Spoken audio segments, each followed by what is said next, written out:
Kemudian hari ini saya jelaskan tentang kitab Ezra ya. Ezra itu sharing.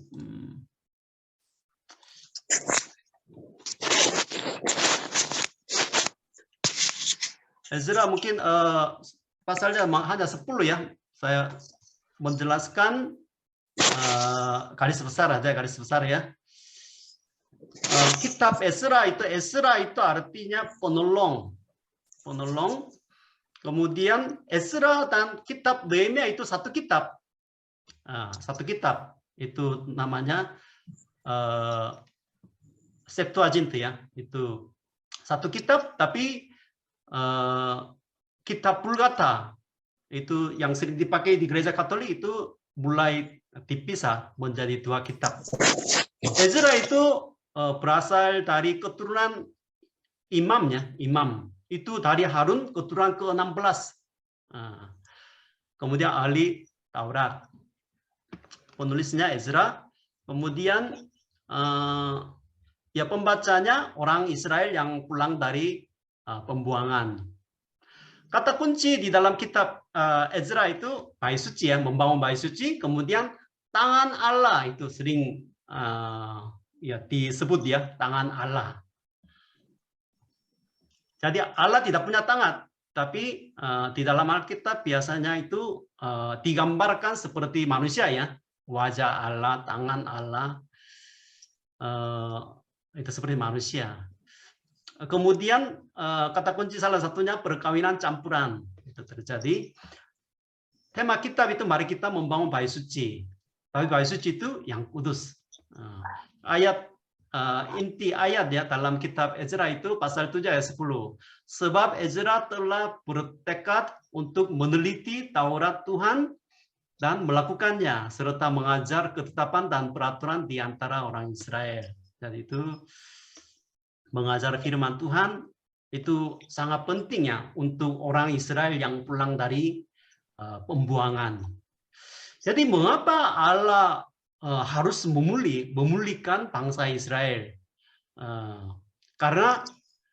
Bukan karena bangsa Israel yang dibuang di Babel, mereka rajin berdoa atau mereka mungkin bertobat, itu tidak.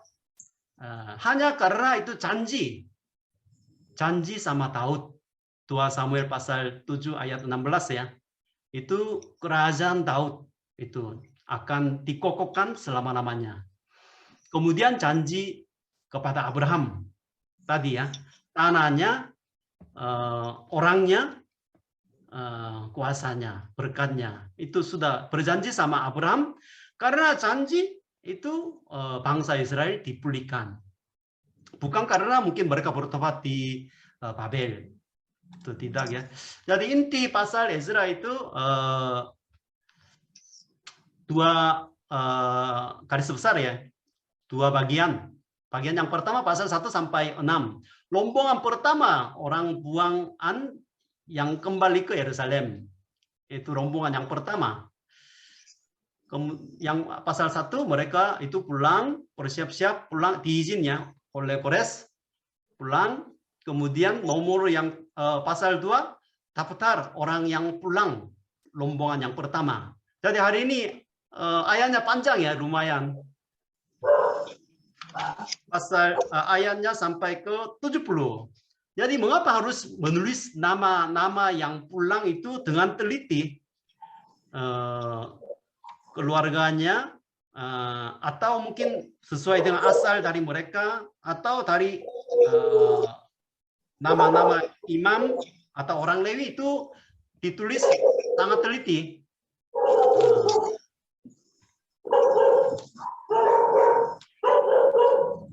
Unmute dulu ya.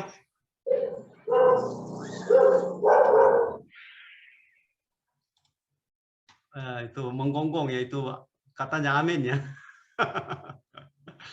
Puji Tuhan. Anjing pun mengaminkan firman Tuhan. Saudara-saudara harus bertobat. Kemudian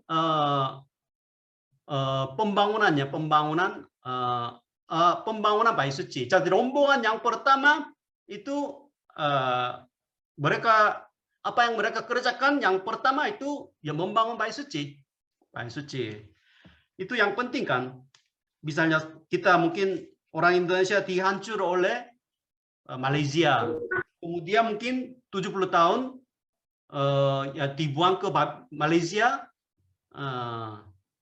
nanti ya pulang ke Lampung lagi sesudah 70 tahun kemudian ya.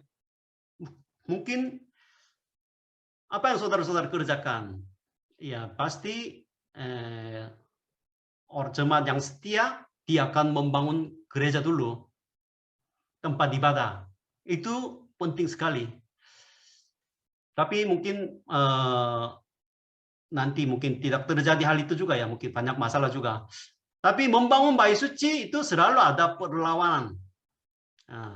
Ada musuhnya yang melawan. Membangun kerajaan Allah ya selalu ada musuhnya, iblisnya yang melawan, menghancurkan. Ini terjadi besok ya, pasal 4. Kemudian pembangun dimulai lagi, kemudian pentabisan. Kemudian pasal 6 sampai pasal 7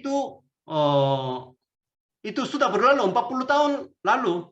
40 tahun berlalu. Itu bedanya. Itu penting ya dalam pemahaman pasal 7 ya.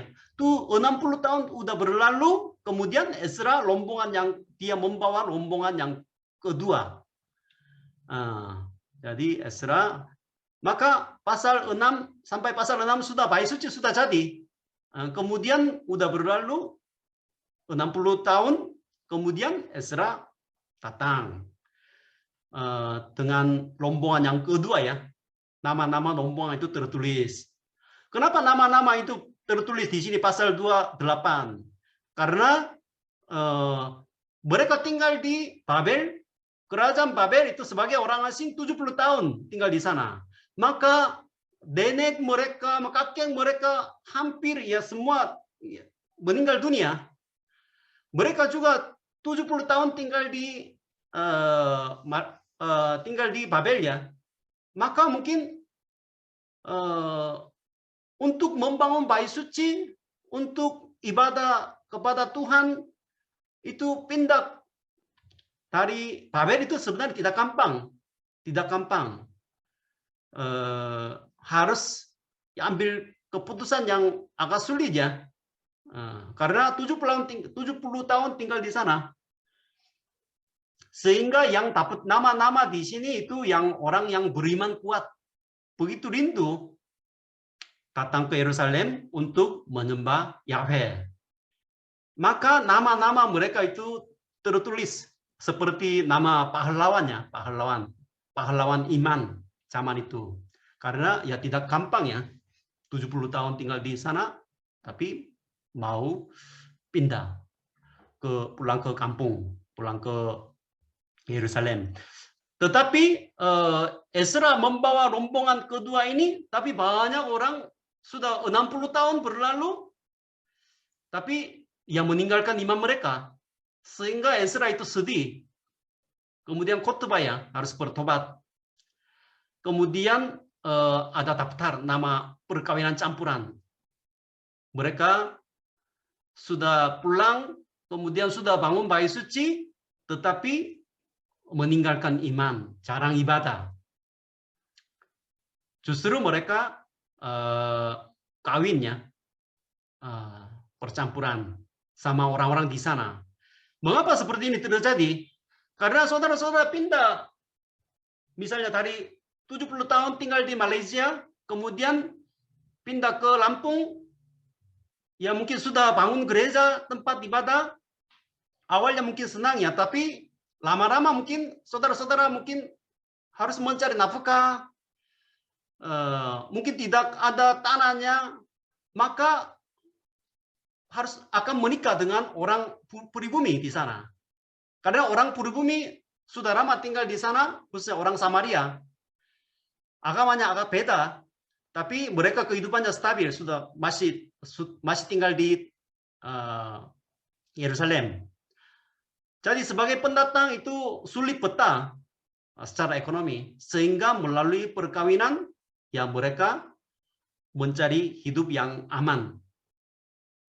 Itu nama-nama perkawinan campuran ini tertulis kemudian Ezra ya, Ezra meminta mereka bercerai.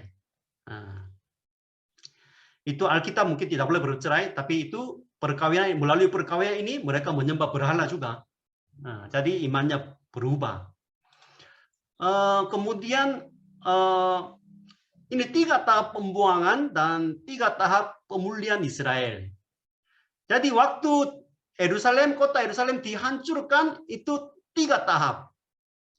Pembuangan ke Babel ini tiga tahap ya. Tahap yang pertama itu, yang pertama kalangan bangsawan muda Yehuda, itu namanya Daniel. Daniel itu yang pertama kali ya, Daniel dan rombongannya bangsawan muda dibuang ke Babel yang pertama.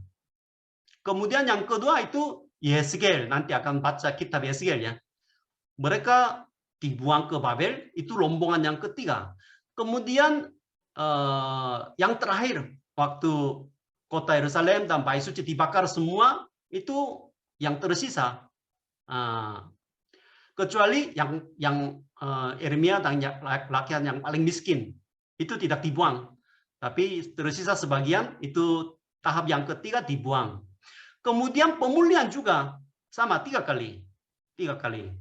Jadi jumlahnya besok kemarinnya tertulis ya 49.897 orang kembali ke di bawah pimpinan Zerubabel dan Yesua. Jadi itu rombongan yang pertama dikembalikan.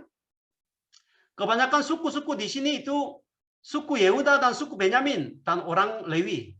Suku Israel Utara udah dihancur oleh Asyur ya, sehingga mereka tersebar daerah dulu di kerajaan Asyur di pegunungan-pegunungan. Maka waktu dibuang ke Babel itu kebanyakan itu suku Yehuda dan Benyamin saja. Orang Lewi yang mereka melarikan diri dari Israel Utara, mereka saja pulang dari Babel. Kebanyakan suku itu mayoritasnya suku Yehuda dan Benyamin. Suku yang lain tidak banyak. Jadi itu rombongan yang pertama bagi Zerubabel dan Yesua. Kemudian rombongan yang ketiga kitab Ezra ya, pasal 7, Ezra pasal 7. Kemudian yang ketiga itu Nehemia. Itu rombongan yang ketiga. Jadi nanti ceritanya kitab Nehemia ya. Jadi mengapa 3 kali dibuang, 3 kali dipulihkan? Mengapa Alkitab menulis cara seperti ini ya? Karena semua kejadian ini terjadi sesuai dengan rencana Tuhan. Bukan karena kerajaan Babel itu berkuasa besar, bangsa yang besar, punya banyak militer tentara, sehingga mereka menghancurkan Israel. Tidak. Karena ini hukuman dari Tuhan terhadap Israel yang menyembah berhala, sehingga kehancurannya 3 kali, pemulihannya 3 kali. Itu semuanya rencana Tuhan, bukan karena kekuatan Babel atau kekuatan kerajaan Persia. Jadi Babel itu kota kuno ya, kota kuno. Jadi Abraham itu dipanggil dari Ur-Kasdim. Ur-Kasdim sudah ada kerajaan Babel kuno. Jadi Abraham nenek moyang bangsa Israel sudah pernah dipanggil, dipanggil dari Babel. Sehingga Abraham, bukan Abrahamnya, Abraham ini orang Ibrani. Orang Ibrani itu artinya mereka orang yang menyeberang 2 sungai. Itu arti orang Ibrani. Karena Abraham juga menyeberang 2 sungai itu yang besar, Efrat dan Tigris. Jadi Babel ini kerajaan dunia, dilempar ke Babel, itu artinya ya mereka menderita di kerajaan dunia seperti Mesir ya, Mesir. Sehingga Babel ini nanti kitab Wahyu ya, kitab Wahyu sebelum Yesus datang itu kerajaan Babel, kerajaan dunia ini dihancurkan karena kerajaan dunia ini melawan kerajaan Allah.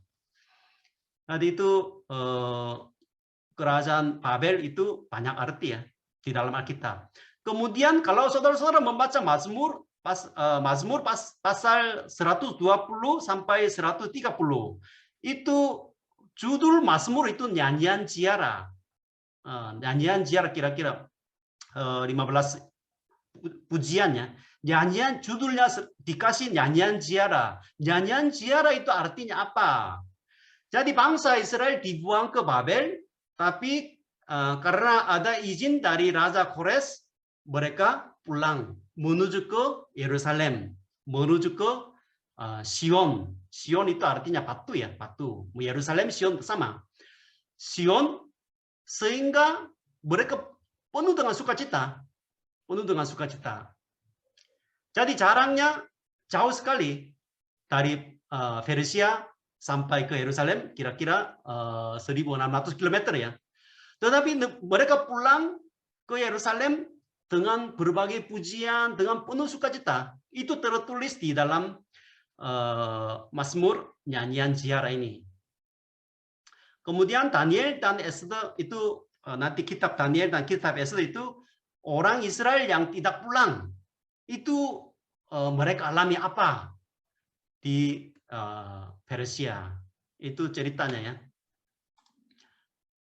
Kemudian 70 tahun itu kita harus mengerti arti 70 tahun ini ya, 70 tahun. Sebenarnya sudah ada nubuat terhadap bangsa Israel. Bangsa Israel kalau berdosa, kitab Imamat ya, kitab Musa sudah ada nubuatnya, sudah ada ayatnya, supaya kamu jangan dimuntahkan oleh negeri itu, dimuntahkan oleh bumi itu, apabila kamu menajiskannya, seperti telah dimuntahkannya bangsa yang sebelumnya kamu. Jadi bangsa Israel menyembah berhala sehingga bumi tanah Kanaan itu kotor, penuh dengan kenajisan, sehingga bumi ini memuntahkan bangsa Israel akan dimuntahkan. Sudah ada nubuatnya. Itu betul-betul terjadi ya, betul-betul terjadi. Karena bumi itu dibersihkan dan diperbaharui. Itu artinya bumi baru, bumi baru. Bumi kotor sehingga selama 70 tahun itu bumi harus dibersihkan. Bumi itu diperbaharui, yaitu bumi baru. Itu nanti mungkin kitab Yesaya juga sama. Bumi baru itu bukan hanya tertulis di dalam kitab Wahyu ya. Sudah tertulis di dalam kitab Yesaya. Artinya sudah pernah terjadi bumi baru, langit baru itu. Bukan suatu nanti Yesus datang kedua kali. Jadi bumi itu harus bersih selama 70 tahun. Bumi istirahat. Jadi 70 tahun juga mungkin 7 dan 10 ya. Itu juga lumayan angka sempurna juga. Jadi masa tertentu dibuang biar bumi yang dinajiskan itu dibersihkan. Kemudian sudah ada nubuat dari Yeremia juga ya, Yeremia, kitab Yeremia. 70 tahun kemudian akan dipulihkan. Yeremia ya, pasal 29 ayat 10. Apabila telah genap 70 tahun bagi Babel, barulah aku memperhatikan kamu. Aku akan menepati janjiku itu kepadamu dengan mengembalikan kamu ke tempat ini. Kitab Daniel juga tertulis tentang pemulihan Israel sesudah 70 tahunnya. Jadi itu semua rencana Tuhan.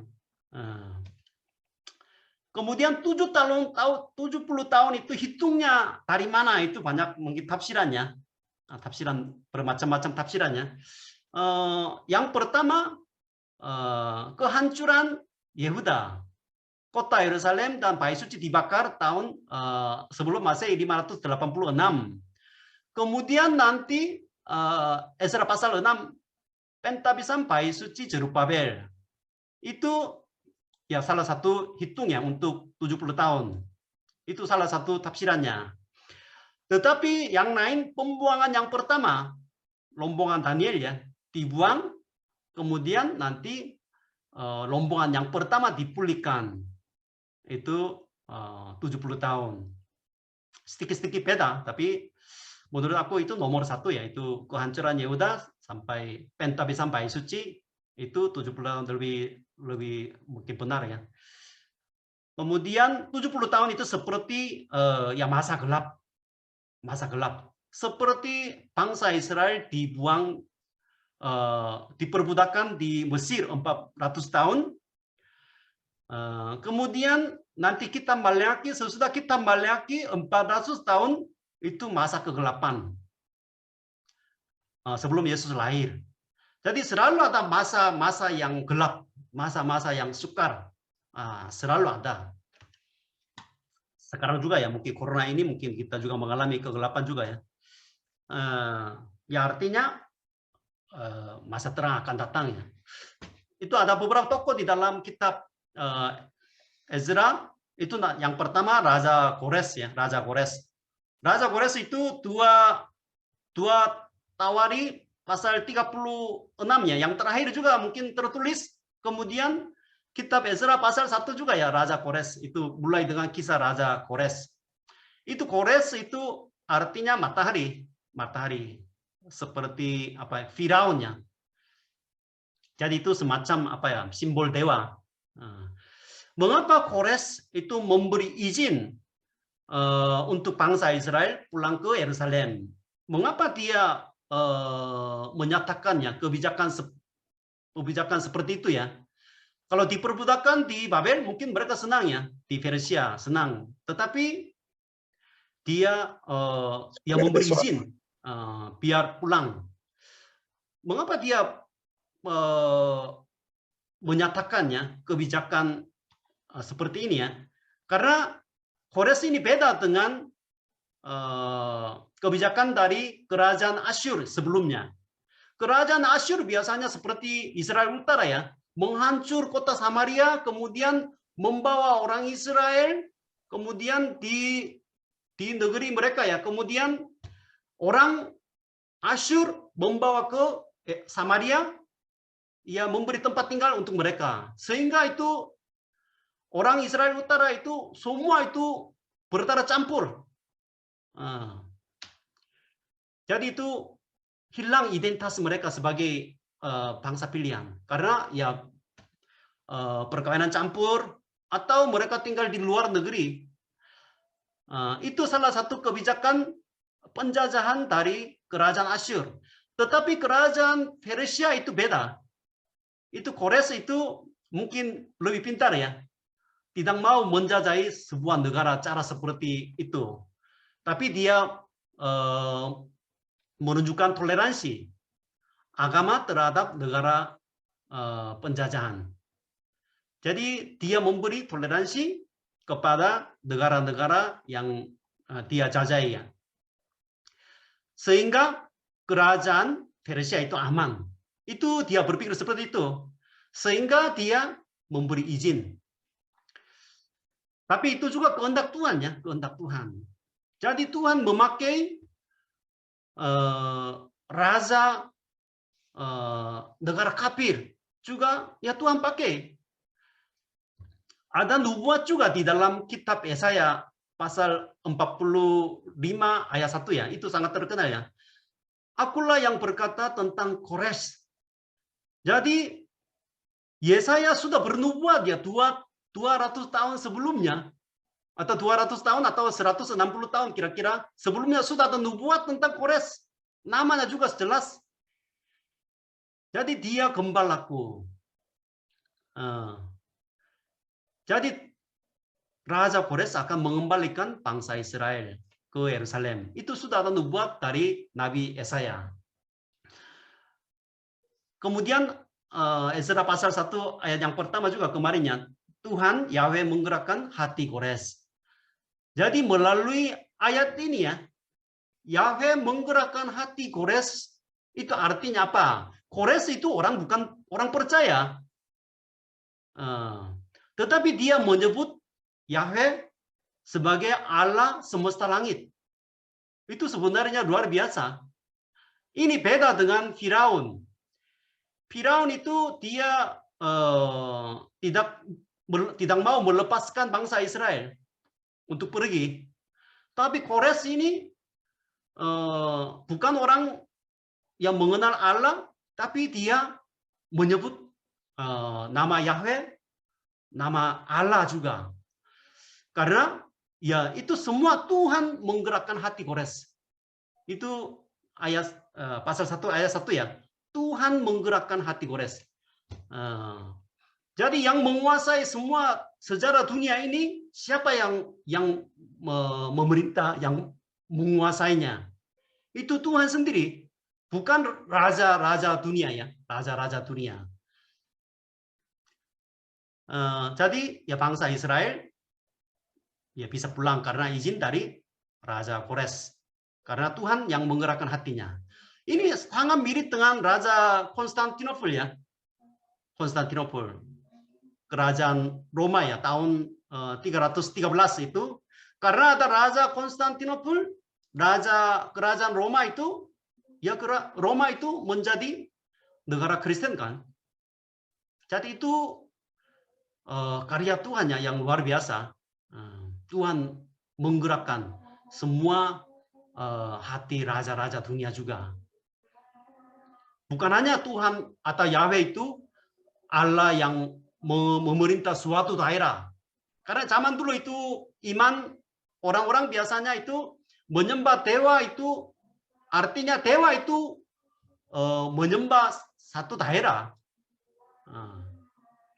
Jadi peperangan itu juga bukan hanya mungkin mengadu kekuatan militer ya antara dua bangsa. Bukan, itu mengadu kekuatan dewa mereka juga. Maka dewa, daerah, Allah, daerah itu banyak. Tetapi Yahweh, Tuhan, Allah Israel itu yang menguasai Israel dan kerajaan Persia, kerajaan Babel, ya semua itu kerajaan-kerajaan yang besar, berkuasa besar, itu Tuhanlah yang menguasainya. Itu maka mungkin orang Israel yang dapat izin itu mereka agak kaget ya. Raja kafir, tapi dia menyebut Yahweh, kemudian memberi izin. Maka mungkin mereka juga kaget. Kemudian rombongan yang pertama itu Zerubabel. Zerub dan Babel itu artinya nama ini mungkin karena Zerubabel ini lahir di Babel. Sehingga nama juga bukan ya orang Yahudi, tetapi namanya sudah agak berubah ya, sesuai dengan tempat tinggal mereka. Zerubabel. Jadi agak tetapi di sana ada Sesbasar. Tapi Sesbasar itu namanya sama, tapi disebut Sesbasar juga. Ezra 1 ayat 8 ya. Sesbasar itu sama dengan Zerubabel. Tapi ada yang bilang ya beda. Tapi menurut aku itu nama seperti orang Babel ya. Tapi nama orang Yahudi itu Sesbasar. Suku Yehuda. Kemudian dia masih cucu Raja Yehoyakin. Artinya dia masih meneruskan kerajaan Raja Daud ini. Zerubabel ini. Apalagi suku Yehuda. Jadi dia yang membawa rombongan yang pertama, kemudian datang ke Yerusalem, kemudian membangun bait suci. Karena suku Yehuda akan membangun bait suci. Suku Yehuda. Nanti akan jelaskan lagi ya. Itu sangat penting. Ini Zerubabel ini Matius 1 ayat 12 itu nenek moyang Yesus Kristus. Namanya tertulis di dalam silsilah Yesus Kristus ya. Sangat penting ya. Kemudian yang datang bersama-sama dengan Zerubabel ini namanya Yeshua. Kalau saudara-saudara itu mendengar Yeshua itu pasal 2 juga banyak Yeshua ya. Karena zaman ini Yeshua itu sama dengan Yosua. Sama dengan Yesus. Sama. Jadi sebenarnya penerjemahannya Yosua juga enggak apa-apa Yosua yang membawa bangsa Israel ke tanah Kanaan lewat Sungai Yordan ya, Sungai Yordan. Jadi mengapa ini Yosua ini juga Yesua ini juga tertulis nama di sini?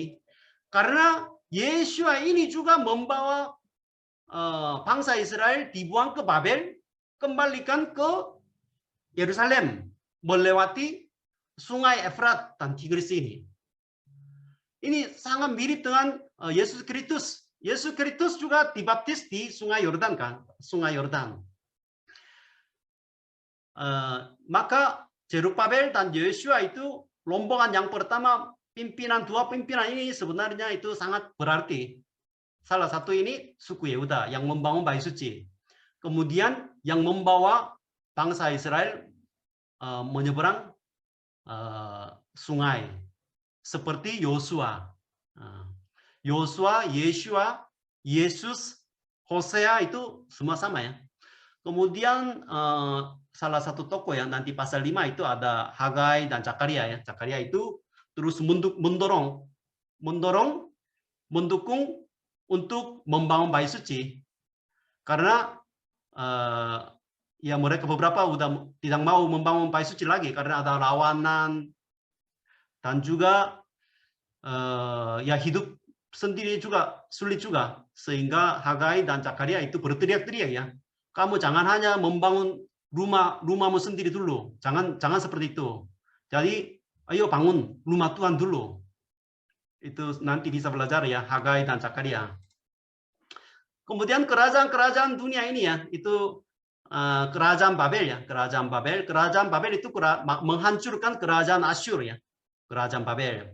Kemudian kerajaan Persia, kerajaan Yunani, nanti Raja Agung Alexander ya. Kemudian kerajaan Yunani dihancur oleh kerajaan Roma. Jadi 4 kerajaan ini sangat penting ya. Mungkin tahun ini kita akan membaca kitab nabi-nabi atau nanti kitab Daniel, itu kita harus mengerti itu latar belakang sejarah zaman Daniel, zaman nabi-nabi. Karena itu semua latar belakangnya itu kerajaan Babel dan kerajaan Persia, kerajaan Yunani dan kerajaan Roma. Kalau kita membaca kitab Daniel juga ya, ada patung yang besar. Itu bagian kepala itu mungkin emas, bahu perak, itu pinggang, punggung itu tembaga. Kemudian kakinya mungkin besi atau tanah liat 2 kaki itu ya. Itu semua ada kaitan dengan kerajaan-kerajaan ini. Tetapi kerajaan-kerajaan ini semua itu dihancurkan. Kemudian Yesus datang, bertobatlah, kerajaan surga sudah datang. Jadi waktu kita mengerti kerajaan-kerajaan ini baru bisa mengerti kerajaan surga, kerajaan Allah yang dibawa oleh Yesus Kristus itu apa artinya. Kerajaan-kerajaan itu berkuasa besar, tetapi dihancurkan semua. Kemudian kerajaan Babel itu Nebukadnezar. Kemudian kerajaan Persia itu banyak ya. Itu Kores, raja yang pertama Kores.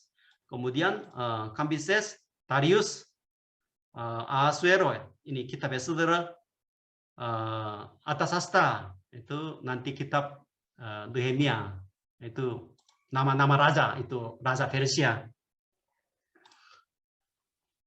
Kemudian dalam kitab Ezra ini ya, mereka diberikan izin untuk pulang. Itu artinya apa?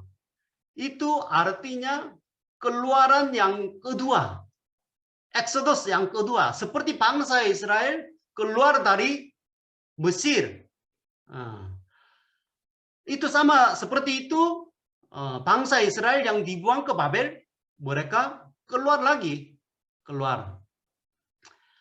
Kemudian bangsa Israel diperbudakkan, mungkin tinggal di luar negeri, kemudian diberi izin untuk pulang. Apa yang mereka kerjakan yang pertama? Yaitu bangsa Israel zaman Mesir bangsa Israel, zaman Persia ini dua-duanya sama. Yang keluar dari Mesir atau Persia itu mereka akan membangun bait suci. Itu tugas mereka.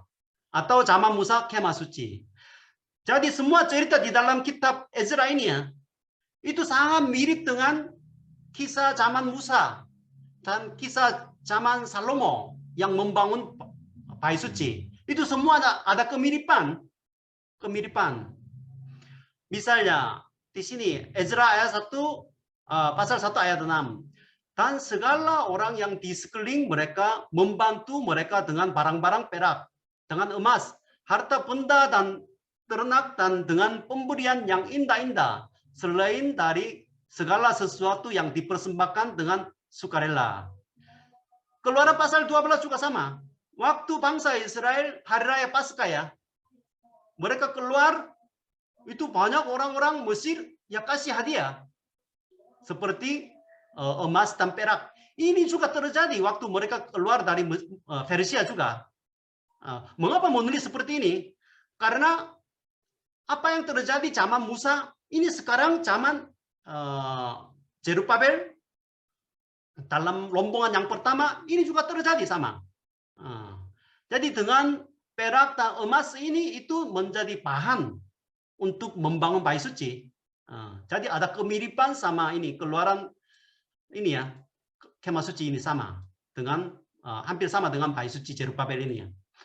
Kemudian ini juga Ezra 3 besok ya, pasal 3 ayat 7. Bahan untuk membangun bait suci Zerubabel itu bahannya kayu aras dari Lebanon. Bukan kayu yang ada di Yerusalem atau di sekitarnya. Itu kayu aras dari Lebanon, itu sama dengan zaman Salomo. Zaman Salomo. Salomo membawa bahannya semua dari Lebanon kan. Kemarin kitab Raja-Raja atau Dua Tawari ya. Jadi semuanya ya sesuai dengan zaman Musa, zaman Salomo. Biar bait suci Zerubabel ini betul-betul ya sah, resmi.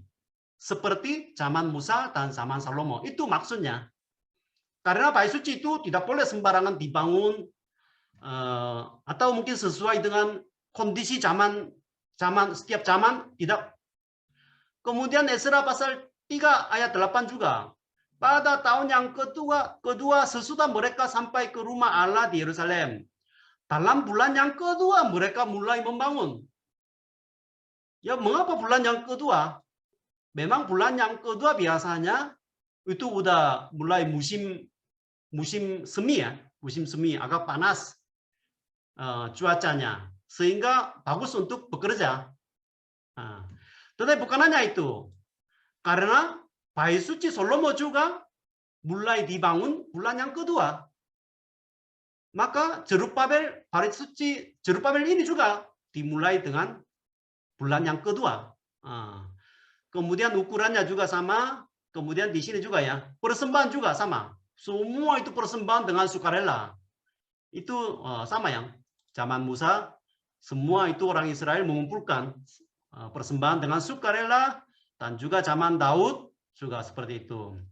Jadi kira-kira 20 tahun ya mereka membangun, tapi 15 tahun terhenti. Kira-kira 20 tahun mereka membangun bait suci Zerubabel. Kemudian bait suci dan Yesus itu ya persamaannya suku Yehuda saja yang dapat membangun bait suci itu. Jadi itu Yesus Kristus mengapa lahir dari Daud, dari suku Yehuda? Karena suku Yehuda saja yang bisa. Kemah suci Musa juga sama ya. Oholiab dan Hul, dua orang tukang kan. Itu Hul itu suku Yehuda. Salomo suku Yehuda. Zerubabel suku Yehuda. Kemudian Yesus Kristus suku Yehuda. Dia yang membangun, dia saja, suku Yehuda saja yang bisa dapat membangun bait suci.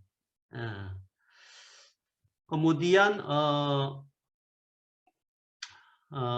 ya selalu ada tantangannya, tantangan. Jadi orang Samaria ya, orang Samaria itu mau membantu, terlibat dalam membangun bait suci, tapi menolak mereka, maka melawannya, melawan. Karena orang Samaria itu sudah kawin campur, sudah mungkin menikah dengan orang Asyur, agamanya juga kurang jelas, agama Samaria juga ya banyak itu mirip tapi beda, sehingga menolak orang Samaria dalam membangun bait suci.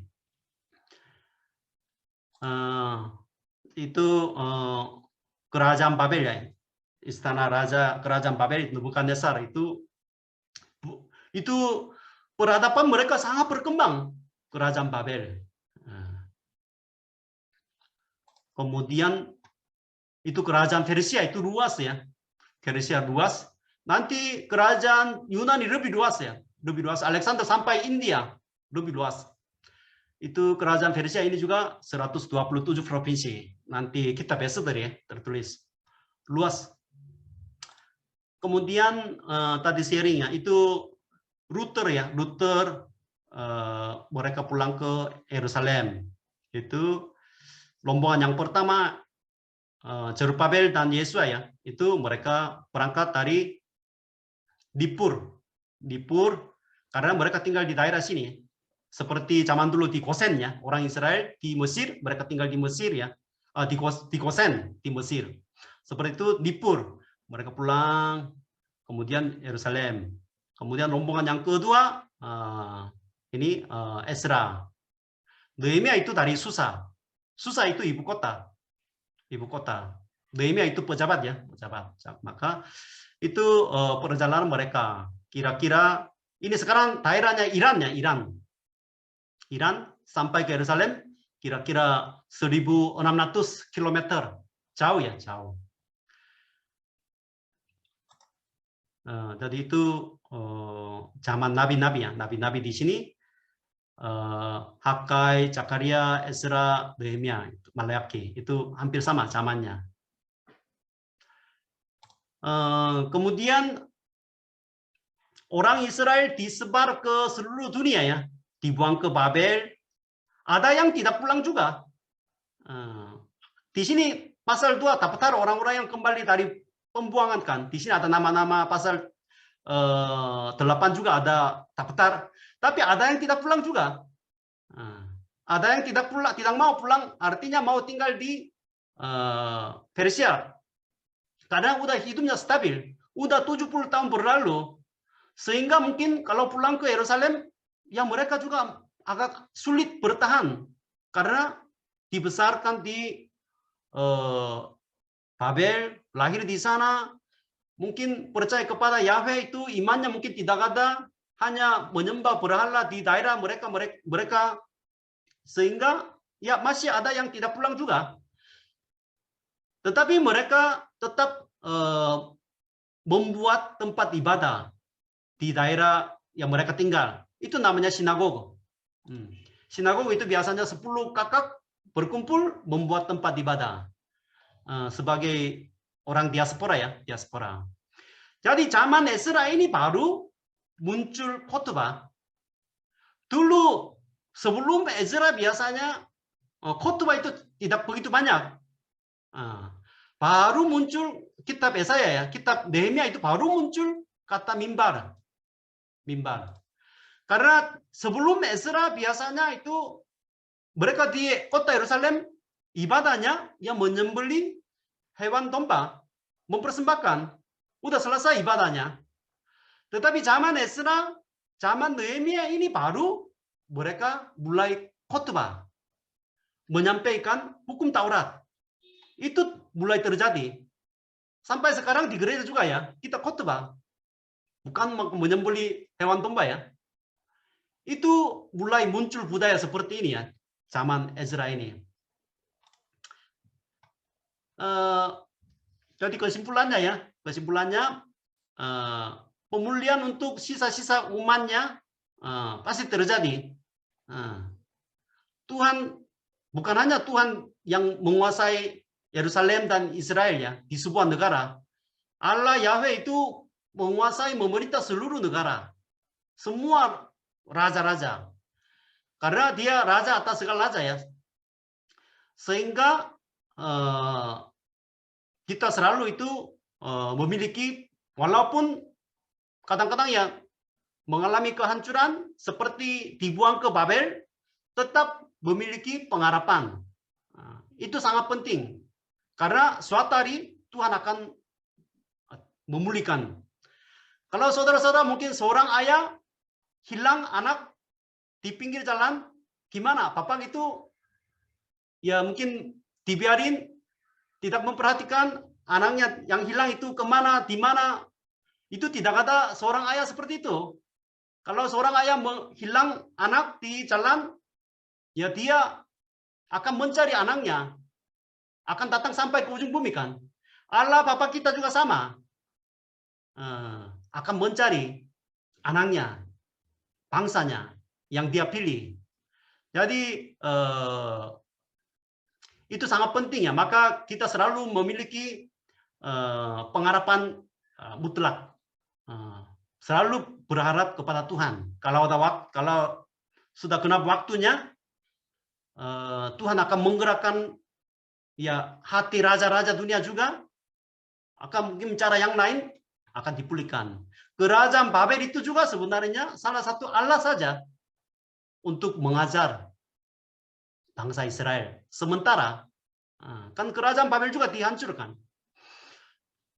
Jadi kita selalu memegang pengharapan mutlak. Itu sangat penting ya dalam kehidupan kita. Jangan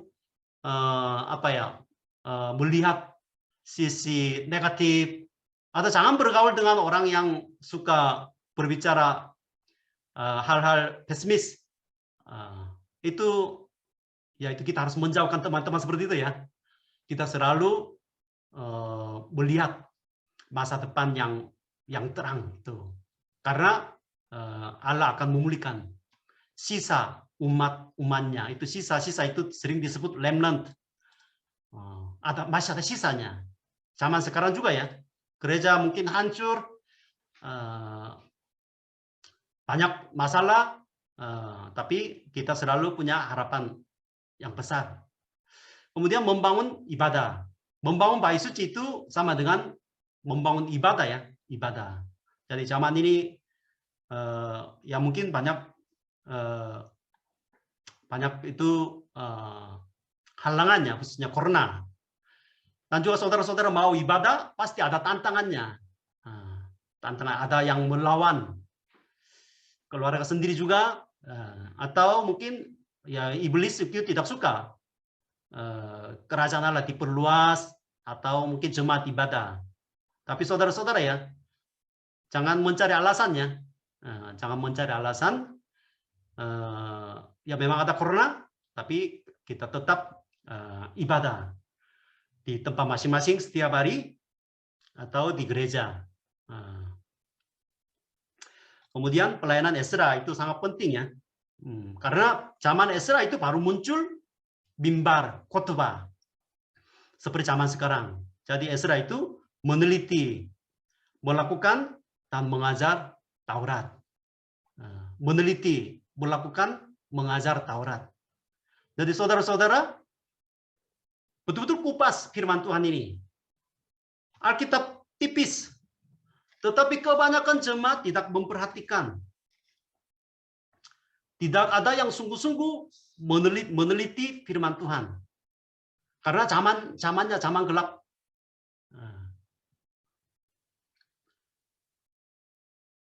Jadi betul-betul meneliti dan melakukannya kehidupan sehari-hari, kemudian mengajar. Itu sama dengan perintah Tuhan Yesus Kristus ya. Jadi itu pelayanan Ezra harus dilakukan oleh kita juga. Itu sangat penting zaman sekarang. Jangan hanya dengar-dengar terus, jangan hanya mungkin sedikit-sedikit ya. Hanya dengar-dengar saja, tapi saudara-saudara kupas, betul-betul memahami. Beberapa tahun ya udah bisa mengajar orang lain. Kemudian jangan kompromi dengan orang tidak percaya. Jadi Ezra itu 60 tahun kemudian dia datang dengan rombongan yang kedua, itu dia hancur ya. Karena baru berlalu 60 tahun, tetapi orang Israel yang dipulihkan oleh Tuhan dengan anugerah yang besar, tetapi mereka udah berkompromi sama orang-orang tidak percaya melalui perkawinan campur. Itu sedih ya, hancur. Maka ya itu mereka berkumpul, menangis. Banyak jemaat juga sekarang ya berkompromi sama dunia ini. Kawin dengan dunia ini. Cinta sama dunia ini. Maka nama-nama mereka juga tertulis ya. Ezra pasal 10 itu tertulis nama-nama mereka yang sangat malu kan. Malu. Nama kita tertulis di dalam Tapetar yang pulang dari Persia. Bukan mungkin nama anak-anak kita tertulis di dalam Tapetar perkawinan campuran itu. Sedih ya. Jadi itu mereka dilempar ke neraka seperti nama tertulis di dalam kitab kehidupannya, kitab kehidupan. Nama kita harus tertulis di dalam kitab kehidupan. Jadi itu saja ya, semangatnya membaca firman Tuhan. Ya itu saja, Maggie. Baik, terima kasih Pak Ferry atas penyampaian firman yang sudah sangat kita mau belajar dari kitab Ezra ini ya. Yang terpenting kekuatan dan pengharapan daripada Tuhan, pengharapan mutlak yang daripada Tuhan. Jadi jangan sampai membuat kita ragu dan khawatir, apalagi di tengah kondisi yang tiba-tiba corona naik lagi, ada lagi PPKM, ada lagi pembatasan, semua dibatasi. Tetap percaya bahwa masalah itu bukan masalah gitu kan, tapi ada berkat Tuhan yang tersembunyi. Makanya fokus sama mencari melihat apa yang mau Tuhan lakukan di dalam setiap kehidupan kita. Saya percaya kita semua bisa bertumbuh di dalam Tuhan sekalipun kita jauh-jauh seperti ini ya, dan percaya bahwa firman Tuhan yang menguatkan setiap kita. Amin. Semangat semuanya. Adakah yang di sini baru pertama kali mengikuti RBF online ini? Boleh raise hand yang baru pertama kali mengikuti. Oh, sudah pernah semua ya. Oke, yang anggota lama yang luar biasa. Yang tetap mendengarkan firman Tuhan setiap minggunya ya. Baik, terima kasih semua. Kita akan ketemu lagi di minggu depan. Tetap sehat, tetap semangat, tetap baca firman Tuhan.